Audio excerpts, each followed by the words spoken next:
I feel extremely happy to welcome the viewers of my YouTube channel for another video, lecture 30 in Control Systems lecture series, Determination of Transfer Function from State Model.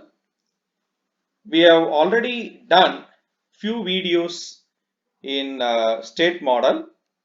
I think we started from state space analysis, introduction, then how to obtain the state model using physical variables for mechanical systems, electrical systems, electromechanical systems. So this we have seen. Then we have seen how to obtain the state model or how to obtain the state space representation using phase variable form that we have seen. There also we have seen when we have only poles in the transfer function, how to obtain the state model. When we have poles along with the zeros in the transfer function, how to obtain the state model. So both the cases we have seen. We have also seen how to obtain the state model using canonical variables. So I thank you very much for the views and subscriptions from the viewers of my YouTube channel. I hope you will render the similar support for my other videos also. So I am sure that you will share this video with the huge section of the learning community. Let me move on to the presentation straight away. So the learning objective, as I have clearly said, to obtain the transfer function from the state model. So earlier we have seen how to obtain the state model from the transfer function or the mathematical models. We have already seen the state model is described by state equations and output equations. So x dot of t equal to a x of t plus b u of t is the state equations. So n first order differential equations. Y of t equal to c x of t plus d u of t is output equation or output equations depending upon the number of outputs. So if we take the Laplace transformation of equation 1 under the assumption of zero initial conditions, so x dot means f dot of t is s of s, x dot of t is s x of s. Anyway, we will get minus x of 0, that x of 0 should be taken as 0.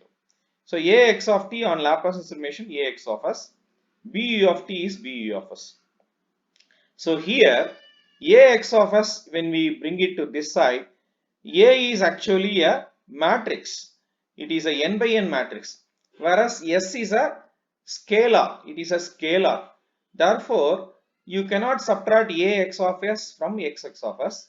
Therefore, s should be multiplied by an identity matrix, where the identity matrix order should be equal to the order of the matrix A. If order of A is n by n, identity matrix should have n by n order. Therefore, Sx of s is written as Si x of s. Therefore, when it is brought to this side, Si minus A into x of s equal to Bu of s. So, we need to find out x of s. Therefore, you pre-multiply both sides by Si minus A inverse. Now, Si minus A is not a scalar, it is a matrix. Therefore, you cannot divide, you can only multiply by the inverse. So, Si minus A inverse into Si minus A is identity matrix, multiplied by x of s is x of s. So here also we have to multiply by Si minus A inverse. So Si minus A inverse into B into U of s. So we have to find out the transfer function relating output with the input. Therefore, output equation we have to take Laplace transformation. So we get this. So we have to substitute for x of s from here, right? So we have to substitute for x of s from here to here. So y of s is equal to, that is what rewritten here. So y of s equal to c into x of s. So Si minus A inverse into Bu of s plus du of s.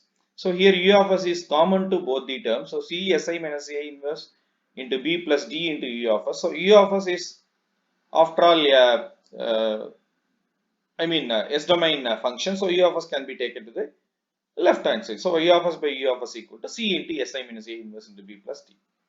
So u is the input, y is the output. So ratio of Laplace transformation of output to the input under the assumption of zero initial conditions only is the transfer function. So c into Si minus A inverse into B plus d. Therefore, the transfer function you can determine from the state model. See how easy it is. So let us understand this with the help of an example. So we have a state model. So x dot equal to ax plus bu, y equal to cx, they are given. So we know this is A, this is B, and this is C. So we are asked to find out the transfer function. Therefore, we have to find out this. So if we have to find out this, then we need Si minus A inverse. So for that, Si minus A is written. So Si is nothing but S into unitary matrix. Therefore, all the unitary matrix, diagonal elements will become S. Other elements will be 0. Minus this A is rewritten. Therefore, Si minus A would be S minus 1, 0 first row, 0, S and S minus 1, then 1, then 2, then S plus 3. So that is what again written here.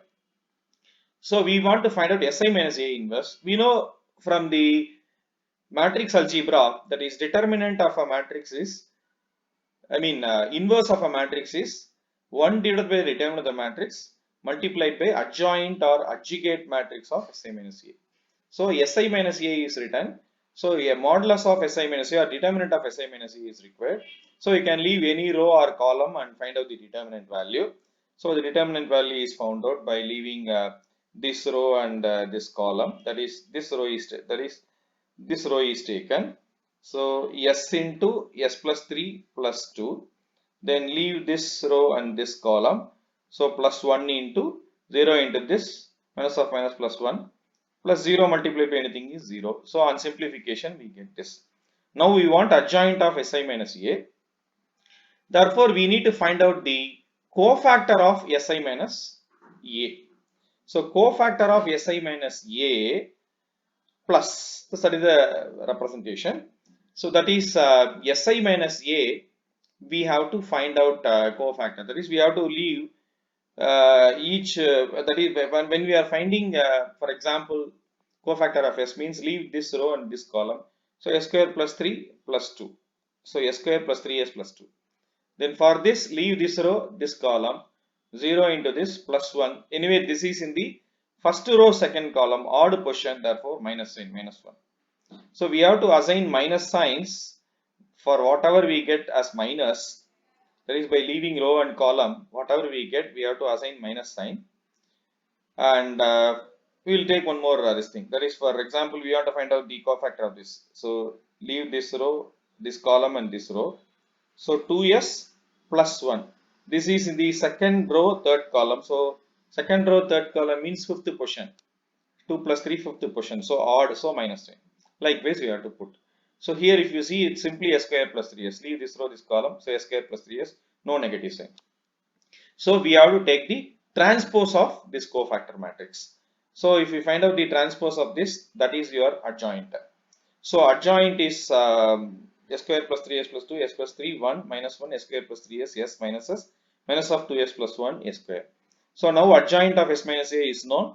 Modulus of, that is determinant of Si minus A is also known. So we have to substitute the matrices and we have to find out the transfer function. That's all. So that is what done here. So Si minus A inverse is, so this S cube plus 3S square plus 2S plus 1 determinant into adjoint of S minus A. So adjoint of S minus A is this. So adjoint of S minus A. So transfer function is C into Si minus A inverse into B. So C is written. So Si minus A inverse is written. Then B plus D. Anyway, D is not there. Y is equal to C. So D is not. So this term will not come. So C into Si minus A inverse into B. So B is 10, 0, 0. This is B. That is, this is B. Therefore, we can multiply this. So S square plus 3S plus 2 into 10 is this. Anyway, this into this into this 0. So you will not get terms. So minus 1 into 10. So minus 10. These two will be 0. Minus S into 10 minus 10S. So this into this into this 0. So you won't get those terms. Then here we have to take this outside. So this is a matrix. This is a matrix. So 1 into this into this into this 0. So you won't get terms. So finally, the transfer function is this. So this is how we have to find out the transfer function. So thank you very much for your patient listening. I will meet you in the next module where I will discuss about the solution of state equations. Till then, goodbye.